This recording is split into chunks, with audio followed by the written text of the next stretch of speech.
Chers parents, le voici tout proche, le jour de la première communion de votre enfant. Oui, nous sommes déjà dans la joie de pouvoir célébrer cela à Saint-Charles-de-Monceau. Vous avez déjà donné beaucoup, chers parents, à votre enfant. Vous lui avez donné la vie. Vous lui avez donné la vie de Dieu par le baptême. Vous l'avez élevé, éduqué, instruit. Et votre fils ou votre fille continue bien sûr de grandir en taille, en sagesse et en grâce, comme on dit déjà de Jésus dans l'Évangile. Et justement, Jésus, lui aussi, veut agir en votre enfant, il veut demeurer en lui. Vous savez, dans l'Évangile, à un moment donné, Jésus va à Jéricho. Il est accompagné d'une grande foule, mais dans cette foule, il y a un homme dont on nous dit qu'il est petit de taille. Il est par ailleurs collecteur d'impôts, il est publicain, il est considéré comme un pécheur, et pourtant il veut voir Jésus. Mais comme il est petit de taille, il monte dans un arbre, et lorsque Jésus arrive à sa hauteur, c'est lui, Jésus, qui lève les yeux vers lui et qui l'appelle par son prénom. Comme Jésus connaît le prénom de votre fils ou de votre fille. Et lui dit « Zachée, descends vite. Aujourd'hui, je veux demeurer chez toi. » Jésus veut demeurer dans le cœur de votre enfant. C'est un peu un mystère pour nous. Mystère de savoir que Dieu lui-même veut avoir une relation particulière avec votre fils, avec votre fille. Si vous vous souvenez de votre propre première communion, vous vous rappelez sans doute que vous aviez conscience des choses, que vous compreniez les choses, que vous perceviez les choses, que vous aviez une sensibilité de la réalité de Dieu et de Jésus, et de son amour et de l'amour que vous vouliez avoir pour lui. J'imagine que c'était comme ça pour vous, en tout cas je l'espère. En tout cas c'est vrai, même à leur âge, qui nous paraît petit peut-être, mais vous savez bien combien ils sentent, ils perçoivent, peut-être même au-delà de ce qu'on peut imaginer nous-mêmes, plus encore, plus profond, justement dans cette relation particulière et divine avec Jésus. Alors c'est à nous d'aider justement cette rencontre. Il faut 3 conditions pour que l'enfant puisse vivre sa première communion. D'abord, il faut qu'il le désire, il faut qu'il soit volontaire, ça c'est la liberté. Personne n'est obligé, c'est le désir du cœur. Il y a bien sûr une autre condition, c'est la connaissance. Il faut savoir que l'hostie consacrée, c'est Jésus, c'est la personne de Jésus. Et puis il faut une disposition du cœur. C'est ce que nous allons continuer de leur donner avec vous pendant les jours qui précèdent justement cette première communion. Le jeudi matin, le 27 donc, il y aura le sacrement de la réconciliation ici même, dans cette église Saint-Charles, sur l'heure de l'école et du catéchisme habituel. Vendredi, ça sera bien sûr la retraite. On ne partira pas très loin, mais on partira en dehors de l'école, de l'église, ici, et même bien sûr de vos appartements respectifs.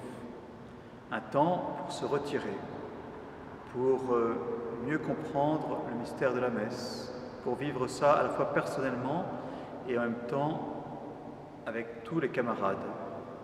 Et puis aussi, je remercie d'avance les parents qui vont accompagner cette retraite, en plus de Pascal et des maîtresses qui sans doute seront là pour une part. Jour de retraite donc, dont je vous demande que vous poursuiviez justement la disposition d'âme le soir même. Voilà, que l'enfant puisse rester dans un certain calme. Ce n'est pas encore l'excitation du déjeuner du lendemain peut-être. Là, il pourra se faire plein de choses qui vont se déployer pour une part, dans des conditions actuelles. Mais en tout cas, le vendredi soir, vraiment que ce soit encore calme, que l'enfant se couche tôt, voilà, que même s'il y a quelques personnes chez vous, eh bien, ce soit encore un temps paisible, vraiment très paisible. N'hésitez pas, je leur donnerai un petit texte de Saint Jean-Paul II, le pape précédent bien sûr, sur la première communion, n'hésitez pas à le lire avec lui ou lui permettre de le lire lui-même ou elle-même avant de se coucher. Et puis bien sûr, il y aura ce jour de la première communion. Les enfants seront dans les premiers rangs, évidemment. Et comme vous savez, l'Église n'étant pas extensible et dans les conditions actuelles, eh bien, nous ne pourrons accueillir que 5 personnes par famille, en plus de l'enfant, bien sûr. 5 personnes, c'est-à-dire une rangée, exactement, par famille.